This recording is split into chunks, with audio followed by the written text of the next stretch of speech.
एखादा व्यापारी उठत असेल सकाळी तर पहिले आले होते तो त्याच्या दुकानाला करावं लागलं तुम्ही करून किती संध्याकाळी आणि बिचारे घाणेचं जेव्हा आळ्या पडतात सगळं पीठ खाऊन त्याचं मोकळं होतं नंतर ते तुला सगळं शेजारचं विचार होतं अवधी मारलं त्याचा हवा मारलं मग आलेलं आहे बिचारा तू त्याच्या शेतात राहतो गाई असतात सकाळी पीठ टाकतो करून पूर्ण त्याचं शेतीचं नियोजन असतं पण आपले शेतकरी काय देतात नाही परंतु मित्रांनो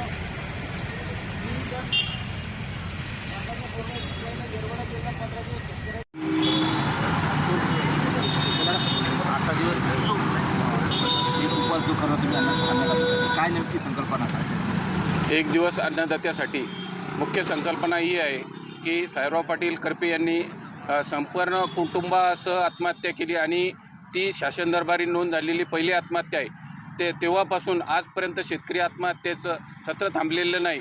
जवळजवळ शासन दरबारी नोंद झालेल्या 50,000 शेतकऱ्यांनी आत्महत्या केल्या व अशा कितीतरी शेतकरी आत्महत्या करतो.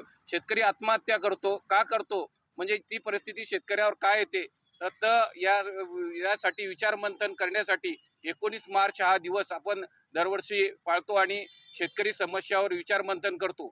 आज जगाच्या तुलनेत जर टिकायचं असेल तर बाजारपेठ आणि तंत्रज्ञान हे स्वातंत्र्य शेतकऱ्यांना मिळालं पाहिजेत ही मुख्य मागणी धरून आणि शेतकऱ्यांच्या आत्महत्या होणार नाहीत यावर कायमस्वरूपी उपाय निघला पाहिजेत यासाठी आज आपण 19 मार्च हा दिवस पाळत आहोत.